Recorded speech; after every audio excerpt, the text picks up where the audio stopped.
presence for the team to pull it together. We're about ready to get into pick and ban for game number 1. Frosco, thank you so much for your analysis and your excellent hair. She'll be joining us to help break down the rest of this set later on, but for now, Rusty and I are taking to the cast as we enter into pick and ban for game 1 of the 3rd, 4th place match between OMG and EDG. Already, Taliyah banned away from Scout along with Meiko's Malzahar, and there is Xiyang's Shen. You have got to respect his power on that champion, and the huge priority pick of Kog'Maw is stricken away as well. Yeah, taken from Smlz, who has been one of the best Kog'Maw players that we've seen, alongside what is now a Graves ban. One big curious thing that I've always seen is that we ban Malzahar when there are definitely now counters or picks that are good into the Malzahar. Lulu never gets banned compared to someone like the Malzahar. And the reason that you can afford to ban this, or say it is a good ban away from EDG, is that Meiko, if he's able to actually make the plays, he's an Annie player.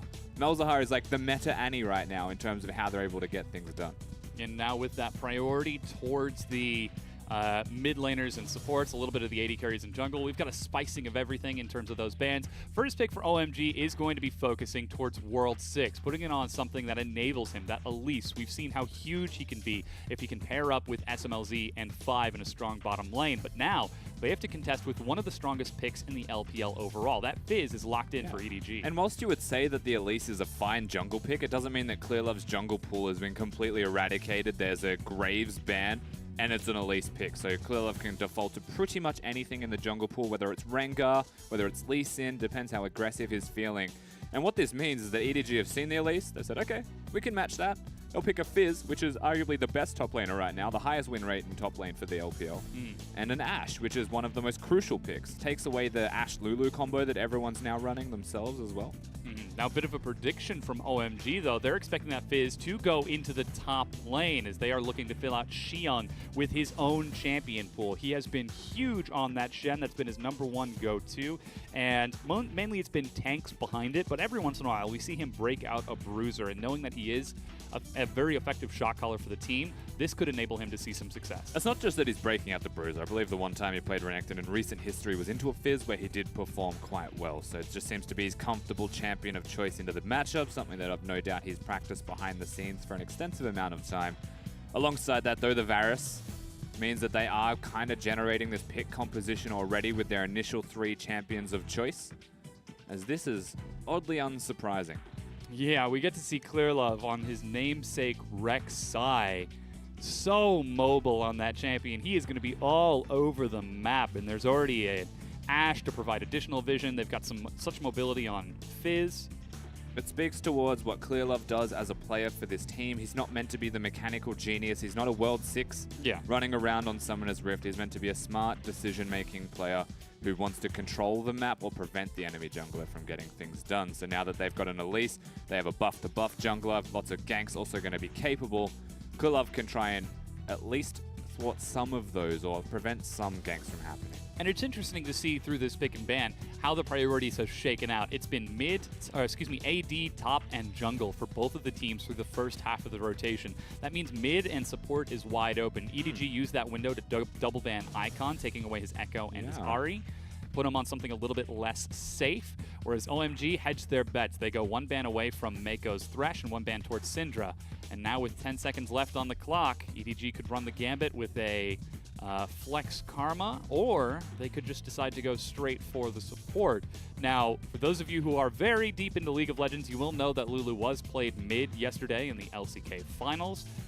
This hasn't been seen in the LPL yet, and it seems very late in the season to see it shake out now. I would say it's super unlikely that Scout does that as well. Karma is usually the flex of choice. Lulu is pretty much always going to be your support player here in the LPL anyway. They didn't go for a mid lane pick, however. They want to see what Icon has before they counter it, from the looks of it. Of course, the Fizz can potentially be flexed if the stars align and they really want to win top lane. Koro is a carry player, but I think Fizz is the best champion for him.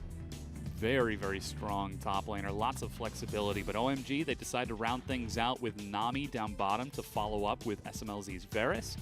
And with Icon giving a hover towards that Orianna, he could be giving a nod towards yesterday, in which he was able to take the champion in game number 3 to great effect in enabling his team.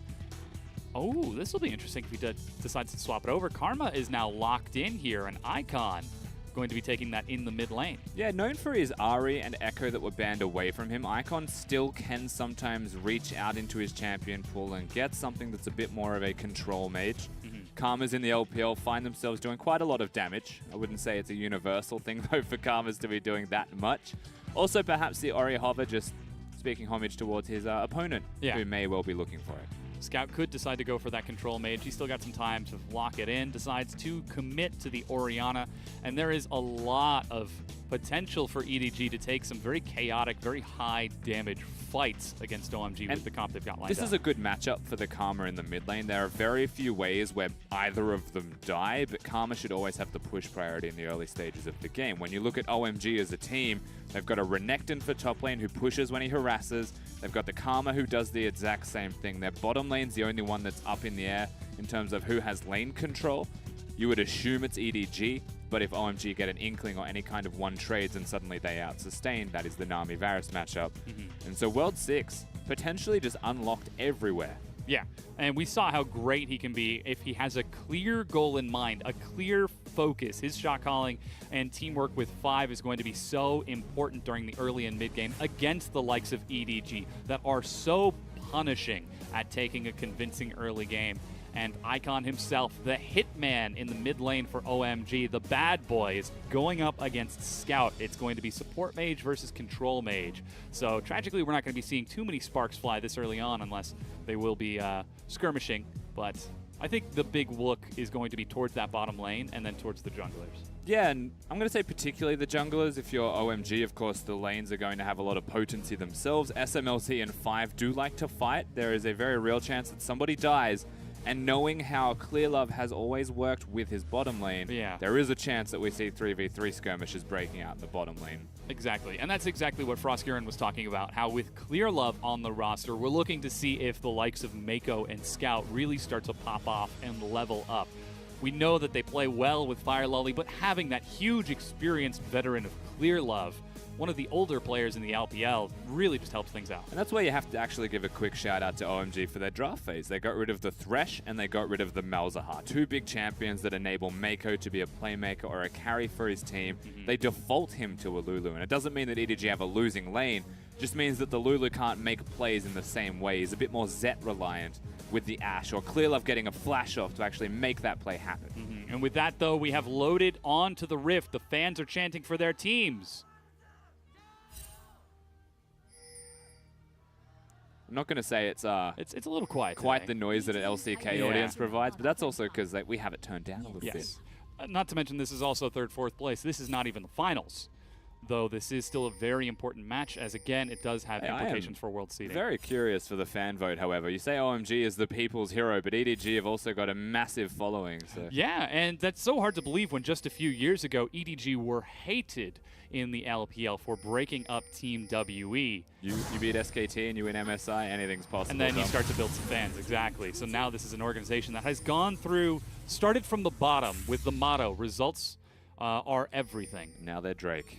And now they're Drake. They are on cloud 9. Icon also running Deathfire Touch. You will notice that pretty much every Karma around the world except the LPL will go for Thunderlords to increase their burst a little bit. Going for Deathfire Touch gives you more damage in prolonged trading or damage over time, which is arguably just better for winning lane. If there are trades that last over 20 seconds, it's instantly more efficient from level 1. So Deathfire Touch is a fair way to go, but it also gives you the 7% bonus penetration from the Mastery Tree, which is where if you build AP Karma, your damage will be increased by quite a lot. We'll have to keep an eye on Icon's damage and see if that's what he is going to do as he starts trading with Scout. You can already see just a little harass. Trading, but also pushing him under the turret constantly. So that's the big thing that this should provide. Scout being level 1 on the Orianna, if he ticks over to 2, may have to go Dissonance with attack to match the wave clear. And at that point, he'll still get pushed under because Icon uses 1 spell to push and 1 to shield himself. So he'd win trade. Yeah, now taking a look at the junglers, we've had Buff and Camp. Now they're heading towards the opposite side. Clearlove going towards his own Dire Wolves and then over towards blue, whereas World 6 going straight on over towards his red buff. And speaking of push, as we just mentioned in the mid lane, Xiyang will always be under his turret for a different reason, and that's if Fizz has kill threat or lane control. You could see him last hitting all of those minions by empowering his auto attacks. If he does empower it, the cooldowns reset. So he constantly does it, constantly pushes. You just don't want to give Fizz that lane control where Xiyang actually needs to work around it, actually push people in.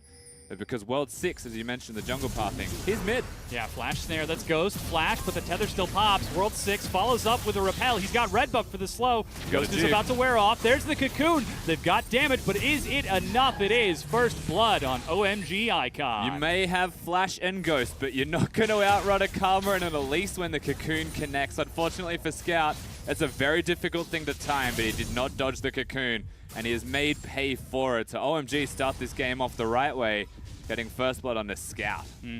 Already trying to limit that aggressive mid laner, and this is excellent from OMG to see them so readily return towards those strengths. Even though Icon is on that support mage, we are still seeing him move forward, and this is when we saw OMG saw success against the likes of Jaime and against Team WE. And you can see all the vision on the bottom side river. There was just no way for him to get out, even if that vision was there. The fact that Icon throws the tether down, flashes to close distance, there was nothing actually going to help him escape from that. The best case scenario for Scout was that he holds his flash and actually goes over the Raptor wall, or he flashes to avoid the Elise repel, but he had no idea what World 6 was going to do. So tragically, he comes to an end. Yep. Very unfortunate, but he makes his way back into the mid lane. Double Doran's ring and finds himself at a slight deficit. Meanwhile, trading bottom is Zet and Meiko are just trying to demonstrate to Smlz some high damage. We're not seeing any summoner spells burned just yet, though there are very low health pools on both sides. And this is where the Nami sustain comes up big. Well, they actually, there you go, yeah. Good bubble from 5 forces the flash out of Meiko. Here's the minion wave, and Smlz has to back away. They're looking for a gank mid lane meanwhile, but World 6 with a counter stops Clearlove from making anything happen. Obviously, World 6 showing that he's a repeat offender when it comes to the lane of choice. But Clearlove was actually there this time. Again, all the vision now being set up. Clearlove mapping himself through that vision to try and at least get some ganks off himself, perhaps, or prevent World 6 from. Even staying in the area to keep his mid laner safe, knowing that Rek'Sai could be nearby. And take a look at the vision we see out of EDG. It's all prioritized towards that top side. We've got double control board plus an additional 3 wards nearby, and now even Scryer's Bloom. They've already got a winning top lane. You can see Koro is now bringing a very large minion wave and is about to tick over level 6. Xiyang, without any vision on this side of the map, is going to have to be careful. It definitely does. It does feel like, and we were seeing shades of this yesterday through the EDG RNG series, is let the top lane Fizz carry the game. If he started on this strong of a foot against a Renekton, then you'd expect that only gets better from here on out for EDG. It's about, can they enable him? Can they actually set Koro 1 up to carry when he's performing this well? Yeah. Clearlove makes his way into lane as that's just a little bit of an aggressive trade. Koro trying to bait this Renekton in, but this is a massive minion wave. Xiyang has no reason to go forward. He wants to throw his Q out under the minion wave to regain as much health back as possible, but essentially when you're watching these guys trade, Clearlove, I don't think he's here to get the gank off, especially when there's a cannon wave that is pressuring under the turret. It takes too long to die. The next minion wave will crash pretty much as it stands right now, so Xiyang doesn't have to push forwards. But he's choosing to... Yeah, gets caught by the fish. He's under the turret, but immediately pops Dominus. So that's ulti traded for ulti. And Koro, with a greater health advantage, just walks back into lane. They finally have vision of that Rek'Sai, however, and you can see World 6 makes his way bottom. And the fan vote is split 50-50, almost in favor of OMG at 52 to 48%. Not surprised that the fan vote is this close this time around, but OMG having the 4% lead goes to show where the Chinese fans actually put their faith in. Shockwave's on. Underdog story as Icon gets flung back by that Shockwave. He manages to snare Scout, but Clearlove is there. World 6 ready in the jungle along with 5 present enough of a threat to push EDG back. Yeah, they're able to pretty much stop that from happening. You could see that Scout was trying to juke in and out of the tether range to prevent the second part of the heal. Clearlove had flash, could have flash knocked up, but there wasn't enough damage to secure him just yet. Even with Icon's item build, not going for the Chalice first item, straight into the offense route. Clearly wants the Morellos, is asserting his alpha male status in the 1v1. The dominant mid laner, the hitman, showing up to try and take some names. And there's 2 tunnels in this lane that he's just not clearing. Yeah, they are just crossed out. Icon does not want to stand still against an Orianna. Even though now he saw that the recall is completed, now he's finally clearing them out. Gets one of them. As World 6, seeing that the Orianna is missing, gets a chance to ward the red buff and actually will start invading. He's got some assistance from Icon and push priority from Xiyang up top. Clearlove knows. Yeah, fires a shot, sees that it's missing. He's not feeling lucky today, Mr. Clearlove, so he's going to abandon the top side, red buff at the very least. However, this is a potential dive. Remember, no repels available. Yeah, Xiyang sets it up. He takes some damage. Kog'Maw tries to answer back and gets the kill. The burn is ticking, and Xiyang will die. It's 1-for-1, and World 6 barely survives. Clearlove's on the hunt, and just outside of range of the Tremor Sense is World 6. World 6 is a lucky man to be alive. He didn't flash. He almost just died to the turret, but red buff regeneration will keep him happy and healthier than he otherwise would have been. Clearlove a little bit too late. He knew the red was being taken, or was gone, so they suspected something was up on the top side of the map. That's why you can see him up here, but unfortunately not going to be able to arrive in time. Kog'Maw was always going to die when there's 3 diving him. It's about who could he take with him. And he actually got a 1-for-1 trade on a 3-person tower dive. No damage to the structure. You'd be very happy with that if you were Fizz. Absolutely. And we're seeing something new out of OMG as we crest over towards that 9-minute mark. They're 1,000 gold ahead, but they're playing towards the mid lane. They're playing towards the top lane. They're playing towards Xiyang and Icon, whereas when we've seen them succeed against Jaime and WE, it was rotating around Smlz and trying to get him ahead. Well, right now he's just sitting bottom, keeping even with Zet. And OMG are doing very well in the mid lane. You do have that assist to the 1 kill of Kog'Maw, so tragically that lane is difficult, but we'll see if Xiyang can continue to scale. It is a slight strategy change from them, I will agree. Orianna also getting the blue buff means they're in a position where they might want to feel more aggressive, perhaps make a power play. Top side, we mentioned already, a dive was there. The one problem that he's currently experiencing is the recall timing was awkward. He has a Mana Crystal, but not a Sheen. Yeah. These trades would be a lot better if he had the Sheen. The recall timing, you mean the dive? The death timing, yeah. but it's still a Toki 4. It did. As now we can see Kog'Maw and Clearlove being pulled towards this mid lane. So much priority towards it. Kog'Maw leaps forward, tags the fish, but Icon just flashes to the side. And that's always going to be worth it for Kog'Maw. Just throwing out an ultimate, getting a summoner spell, means that Clearlove has now acknowledged that. EDG have timed that. They can always look towards the middle lane for a kill. Again, we already mentioned no Chalice of Harmony going to be there for Icon. He's going the offensive route, but that means he's a little bit more fragile. So there's no resistances to keep him alive if they get the shockwave on. And with that, we see him sitting very far back under that turret as most of his vision on that top side has disappeared. He has no vision of Clearlove as he's at his Krugs right now. And with World 6 and 5 once again collapsing onto the vision of EDG, they're just going to clear out some wards and zone EDG back. Play around that ward, play around that missing knowledge from where Clearlove could be. And there's no expectations for junglers to try and solo the Drake just yet. Elise isn't very good at doing the Ocean Drake. The AoE will kill the Spiderlings too quickly, and then the Elise, being a fragile champion, will naturally go down with it. So as it stands, they're waiting for a gank to be extremely successful or for something to happen where they have a numbers advantage to the point where the Drake can be looked at. An early Ocean, super impactful, hard to take. Absolutely. Clearlove will spot World 6, flash from World 6. As he immediately turns around, and Scout even using his Ghost as well as Icon. Still hanging on this mid lane, has not completed a recall since those earlier ganks. And tries to trade, misses a little bit of CS, but gets a good tag back on the Scout, who flashes forward with the auto, solo killing his lane opponent. He's taking a turret hit. World 6 is knocked up by Clearlove and might have bitten off too much more than he could chew. Auto attack trades it. It's going to be 1-for-1, and Clearlove has got Flash, but more than that, he's got the Prey Seeker. It's a 2-for-1 in favor of EDG. And he's able to do all of this, Scout, because of the flashes burned before. They break it in the mid lane. The Fizz now plays a part in that kill successfully. Elise not having Flash means that he has to basically kill himself to get the kill onto Scout for a trade at all. And now Clearlove pressures the mid lane turret. He may just go for it.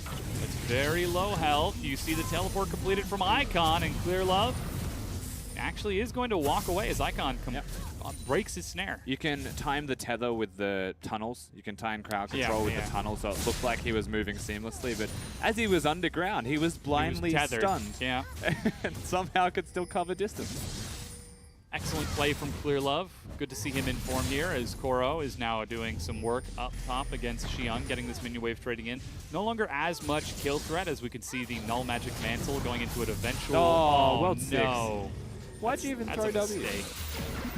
I think he was looking for the Gromp and just didn't click far enough. Yeah, might have clicked on his minimap maybe. What a disaster. That's on the other side. Yeah, I don't know. Maybe his minimap's on the left. Oh yeah, could be. You can swap him. Regardless, though, that's no blue buff for Icon, and with his mid-tier 1 down, we're starting to see the immediate presence of EDG on this side of the map. They get a lot of wards, they steal away the Raptor camp. You can now see even Zet and Meiko are starting to push down and get some wards to help out the jungler of Clearlove and Scout. And Smlz well aware of this. He's sitting underneath his tier 1. The arrow is launched and catches Icon. Clearlove is ready, gets a knock up. They've got the shockwave, but they decide to use it very early on. He goes down. World 6 tries to run for the hills. Xiyang completes his teleport. Koro shows up as well. They're fighting in a very tight corridor. Zet is doing great damage, however, as he chases them back. Eats a cocoon. Xiyang in the back is diving, getting huge AoE, but he just doesn't have any follow-up from his team. He too dies as EDG push OMG all the way under a tier 2. They may not be able to threaten anything further. They might get some damage onto the bottom lane outer turret, but the minions haven't been prepared. They're just diving super deep because the arrow connects. They find an opportunity to take down Icon again. He might be a little bit happy he didn't have the blue buff, honestly, in retrospect, because it stays with World 6. OMG definitely struggling at 13 minutes. EDG hits 6. They use their ultimates. They open the map. Absolutely, and like you said, it all started with a single gank in the mid lane, timing the flashes of your opponents. This is the EDG that we like to see, that we wanted to see yesterday, just so cleverly abusing these tiny windows of opportunity. And with that, they are taking the Ocean Drake, getting huge damage on the bottom tier 1. Zed's staying. He's going to have to get one more. Oh, he eats a lot of turret shots here. Smlz fires the piercing arrow through the minions. He walks through, but is tagged and slowed. And Smlz does not have the cooldown below 50 health. Zet walks to safety. Lucky to be alive, but a bit of a peanut for using his overexertion there to try to actually commit. Scout diving. He's got the shockwave, and Scout is trading onto Xiyang. He heals it right on back, but times the auto attack perfectly for another kill. This is Scout enabled by his team. And that's actually just some fantastic calculations out of the Orianna. Diving a turret against the Renekton, knowing that the ultimate was on cooldown, the flash wasn't, but still confident enough to actually make that play. You really have to commend him, honestly, for his Orianna work so far. And now you see the swap from OMG. They're trying to trade as they shove bottom back, and they take their first turret of the game. Koro could have ulted the wave, but I don't think he has enough ability power just yet to clear it. However, he could have tried. Yeah. Instead, he lets it go.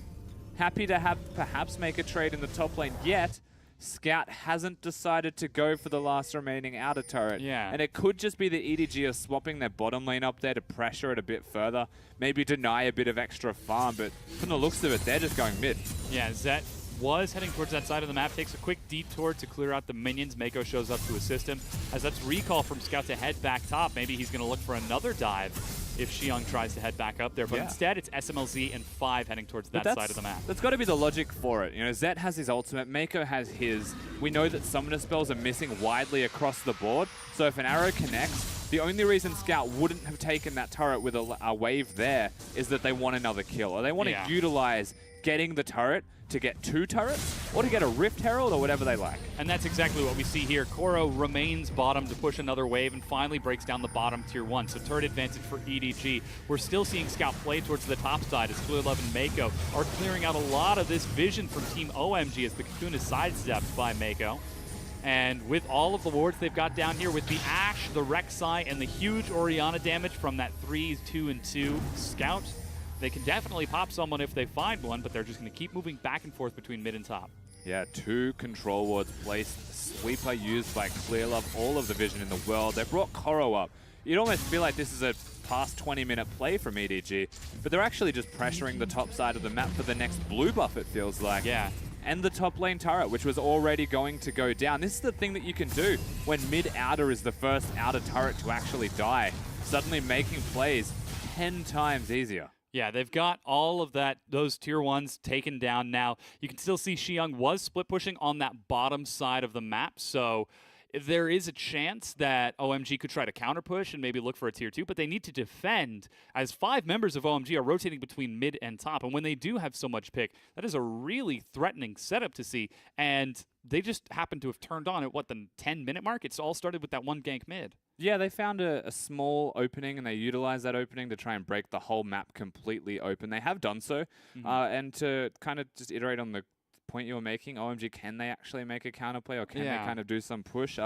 Based off what we know, the vision there is not going to be sufficient to make that play. Their wards have just been cleared out. They're being completely bled out of the top side jungle. So the way it's going to have to work for them is to generate a pick through the Elise or Karma bursting someone out, maybe hitting the tether, or Renekton has to be there. But as it stands, EDG are putting a 5-man effort towards controlling that area. And OMG seem like they can't respond. I think the terminology you just used is excellent. They are being bled out. This is the sort of style that we saw WE use so effectively in game number 1. Just very patient, intelligent play, not taking any risky chances against the likes of OMG because they will take a chaotic team fight. And if they can succeed, we're getting closer to the 20-minute mark, they could turn things around. You have to play aggressively but close to perfectly against OMG because the slightest mishap or mistake and they'll actually open the map up completely. They'll win that team fight because you never expect them to take the team fight. But that's just because you've made one mistake, they've acknowledged it, and they found their opportunity in. And that is basically how EDG are playing this out. It's kind of similar to how EDG were playing against RNG, in that they were trying really hard to actually just slow the pace of the game down, you know, pick like the Ivern composition and just be very strategic running around the map. But having Clearlove in the roster obviously helps a bit. Well, we do actually see OMG, again, very characteristically, looking for a pick with World 6 to try to turn things around. This is a play that they've tried time and time again, but Meiko, very intelligent, ducking around the vision. Meanwhile, taking stock of the map, the mid-tier 2 has been broken by EDG during that disconnect. And with that, you can see OMG are pushing their vision back, trying to reclaim some vision on this side of the map. But Meiko is just being a total nuisance on this Lulu. And again, Scout is pushing top. They've got Koro with teleport, grouping mid to look for a play before he'll have to cover bottom against Xiyang. Things are looking good for EDG as they continue to press further and further closer to OMG's base. And now they're even going so far as to take Rift Herald.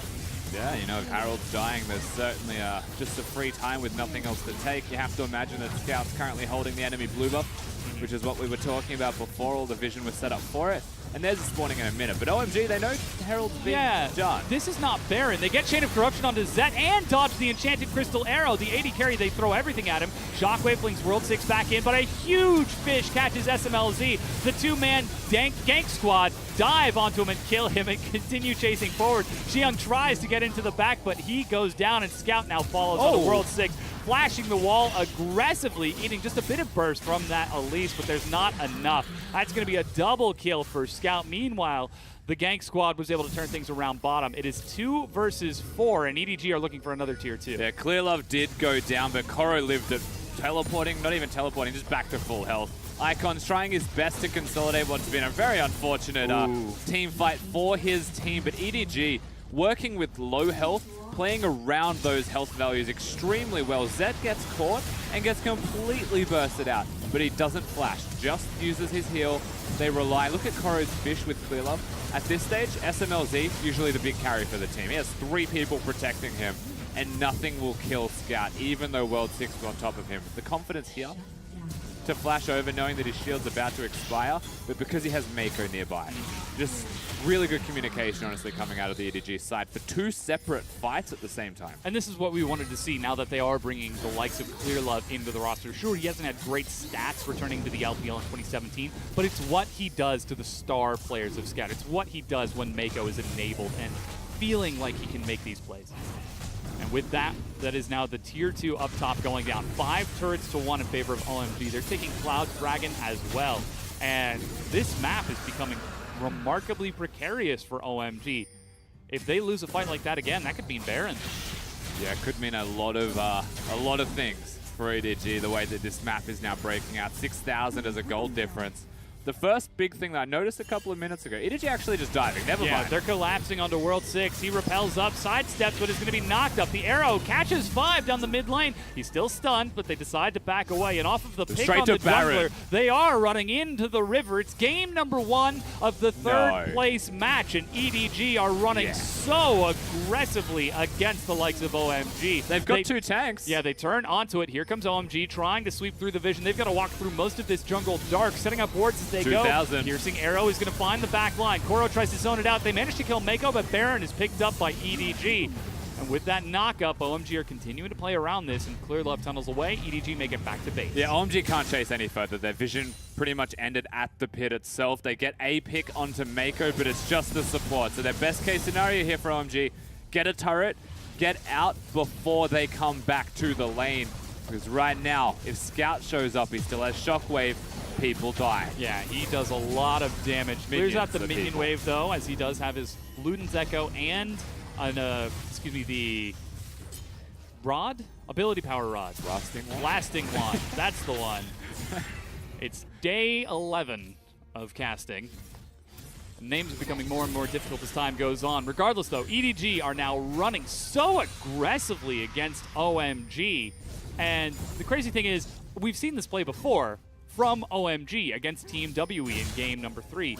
And they almost turned around the set in there. It's just refreshing to see EDG being the team doing this. Not just because it's to OMG, but they're being aggressive against the aggressive team and beating them pretty much across the board for it.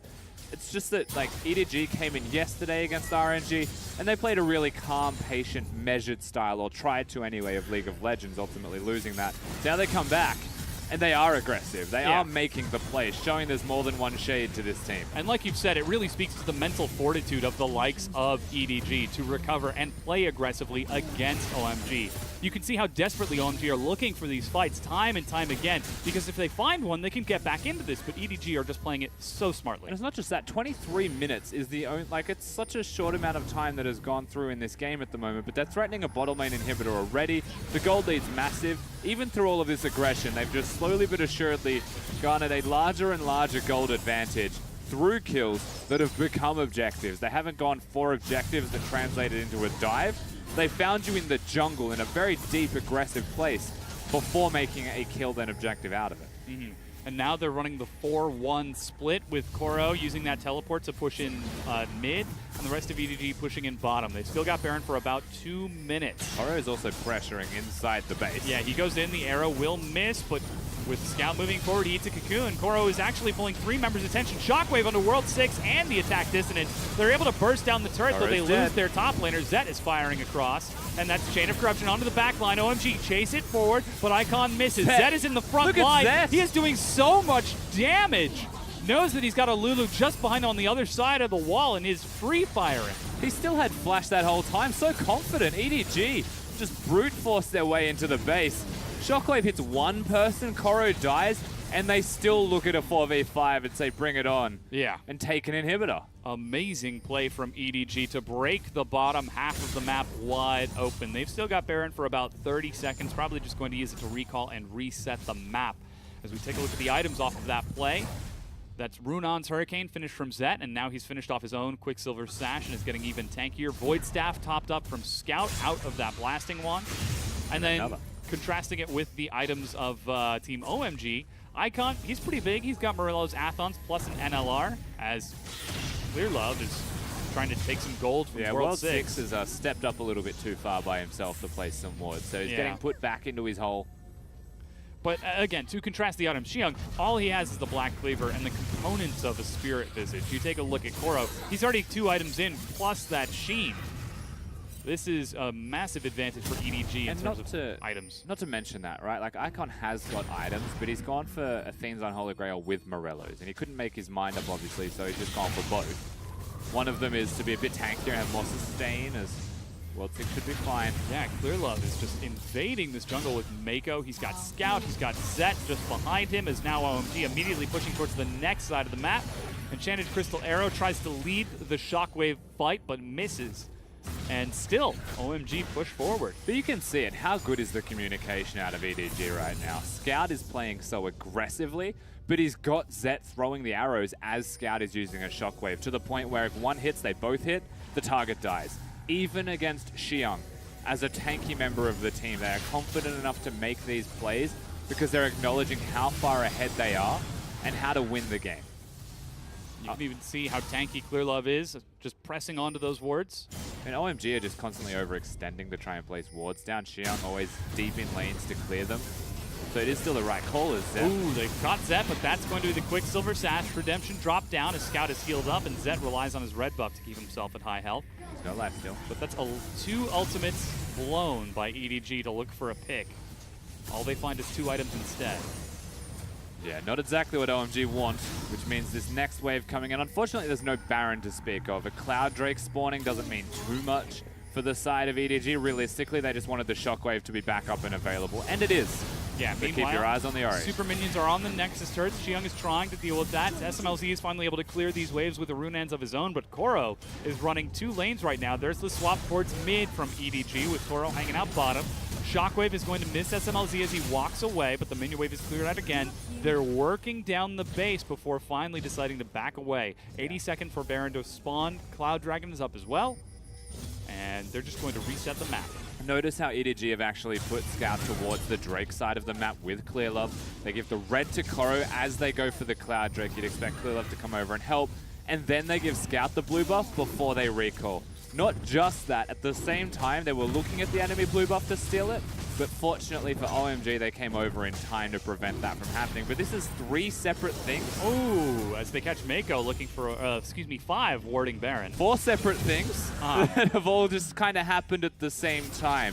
Which again, Meiko playing confidently, shot calling with Clearlove, who's gone from red buff to Drake. That kill onto 5 results because they had Zet and Meiko near the blue buff looking for it. They have kill pressure, and they actually catch somebody placing vision for the Baron, which is going to be up now in 20 seconds. Yeah. All of this is just such strong cross-map play. Yeah, this is EDG playing the map as a 5 versus 5, and OMG tragically are not pulling themselves together, lacking that focus that they needed so desperately. See, the better way to define it, though, is like OMG excel at 5 versus 5. EDG are playing 2, 1, or 2, or just 1, 1 everywhere. They're avoiding the 5v5.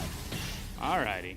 Playing the intelligent game, playing the map instead of the team, and now EDG find themselves diving forwards as the fish is tossed out. It is going to miss World 6 as he gets knocked up and is taking a lot of damage. Bubble is dodged, and Koro is going so deep with his team following him up. Zet is there. They're going to try to turn and kill him, though, as they blow all of their CC, but he is so tanky. Pops up and hops right away. But that is 1-2 ultimates blown yet again, and Baron has spawned.